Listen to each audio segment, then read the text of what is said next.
Hello बच्चों, आपका स्वागत है ज्ञान विद्या चैनल में। कैसे हो? बढ़िया हो? मौज में हो?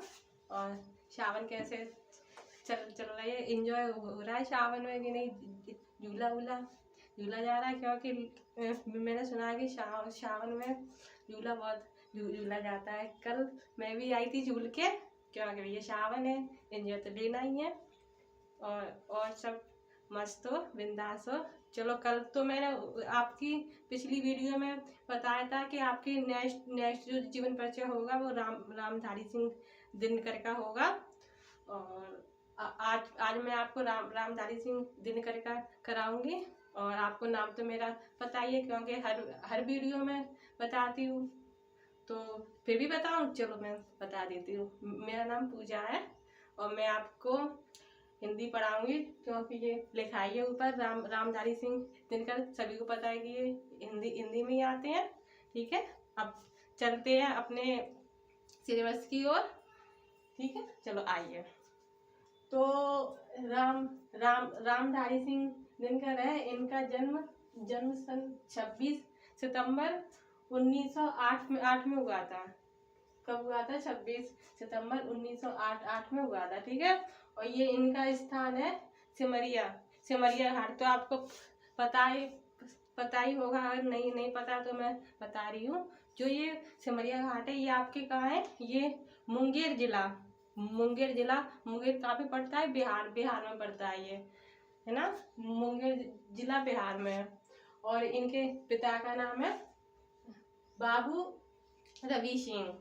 इनके पिता का नाम है बाबू रवि सिंह और इनकी माता का नाम है मनरूप देवी।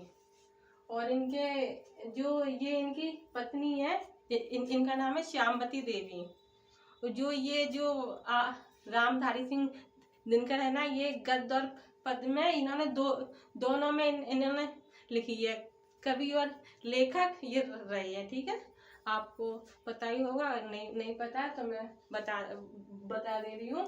और ये अभी तो मैं आपको बता रही हूँ, फिर मैं आपको नोट करने के लिए भी टाइम दूंगी। आपको पता है कि हर वीडियो में देती हूँ, तो इसी में भी दूंगी आपको। ठीक है, और ये किस काल के रहे हैं? ये आधुनिक काल के रहे हैं। ये जो रामधारी सिंह दिनकर है, ये आधुनिक काल के रहे हैं।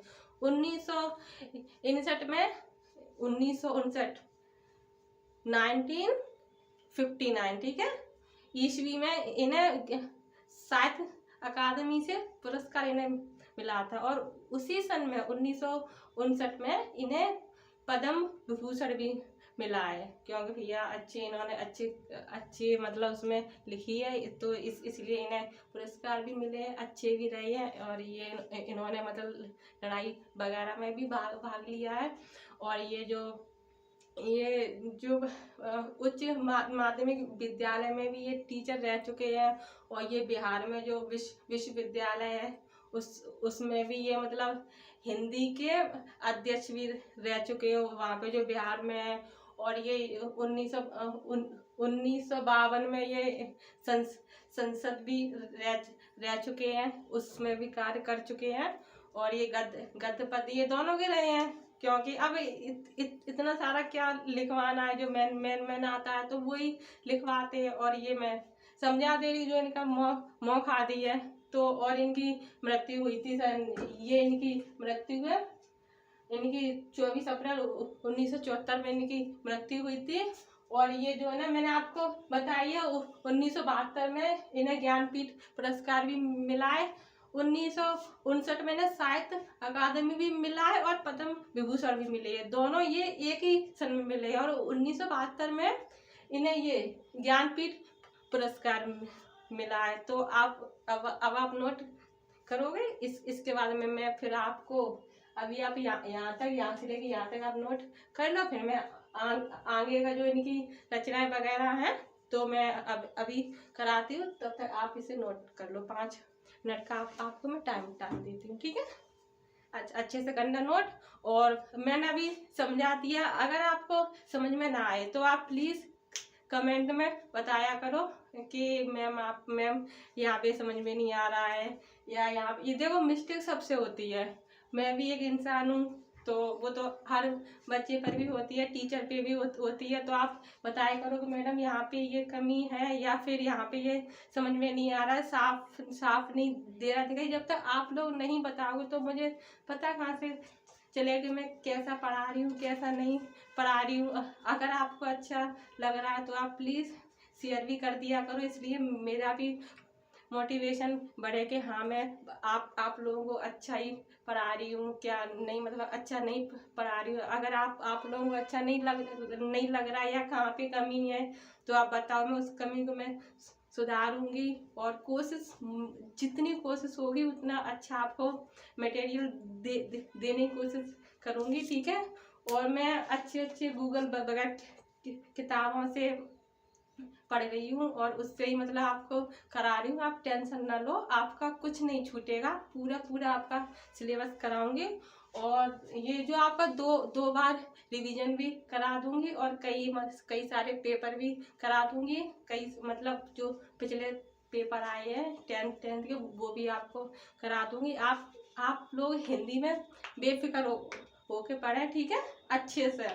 और मन लगा के पढ़ो। आप पहले आइए नोट करें, फिर उसके बाद में आपको बताती हूँ, ठीक है। आइए नोट करो।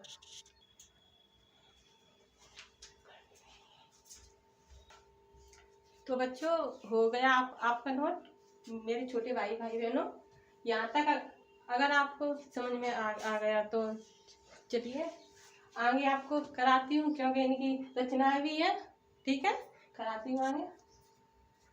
3 हेलो बच्चों, तो मैंने अब उसके आगे अब इनकी रचना मैंने बोला था आपको लिखवाने के लिए, ठीक है। इनकी ये रचनाएं हैं, आगे इनकी रचनाएं आपको रचनाएं बोला था ना।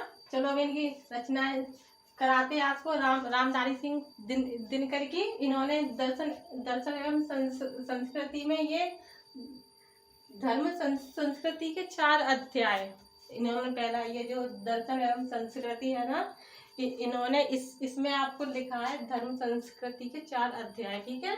और ये निबंध संग्रह है, उसमें इन्होंने लिखा है अर्ध नारीश्वर, ठीक है। पहला लिखा है आपको अर्ध नारीश्वर, फिर दूसरा लिखा है बट पीपल, और ये तीसरा लिखा है उजली आग, चौथा ये तीन ही मतलब इम्पोर्टेंट थे, तो मैंने आपको 3 ही लिखवा दी। मतलब थे तो बहुत सारे थे, लेकिन ये 3 ही मतलब ज्यादा आते हैं, ज्यादा मतलब 3 ही आते, क्योंकि मैंने देखा भी है। और इनका काव्य ग्रंथ है रेणुका, हुंकार, कुरुक्षेत्र, रश्मिरति, परशुराम की प्रतीक्षा और उर्वशी, ये आदि। ये इतनी मैंने ज्यादा इसलिए लिखा दी है क्योंकि उसमें इम्पोर्टेंट वगैरह दी थी, ये तो मैंने लिखा दी। इनकी भी ये जो काव्य ग्रंथ है ना, ये भी बहुत सारे लिखे थे इन्होंने, ठीक है। तो ये यहाँ से लेके यहाँ तक आप नोट करो, फिर इसके आगे मैं अब ये यहीं तक है, ठीक है। आप नोट कर लो, फिर मैं आपको और बताती हूँ। हो गया बच्चों नोट, ठीक है। अब इसके आगे आपको भगवत सरल उपाध्याय का आपको कराऊंगी, भगवत सरल उपाध्याय का आपको जीवन परिचय कराऊंगी नेक्स्ट वीडियो में। और अगर मेरी वीडियो आपको अच्छी लग रही हो तो प्लीज़ लाइक और शेयर करें, इसलिए मुझे भी आप मोटिवेशन मिले। मैंने अभी आपको बताया था, फिर आपसे कह रही हूँ प्लीज़ लाइक शेयर करें। और अगर कोई भी मिस्टेक आपको लगे या कोई मिस्टेक हो रही हो या आपको कहीं भी समझ में ना आए तो आप बता सकते हैं मुझे, कोई नहीं, मैं भी आपकी तरह ही हूँ, जैसे क्योंकि मुझ पे भी बीत चुकी है।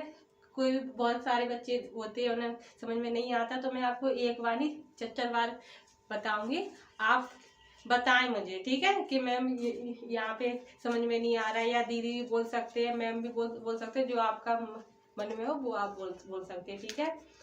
Thank you. जय हिंद, जय भारत, हर हर महादेव।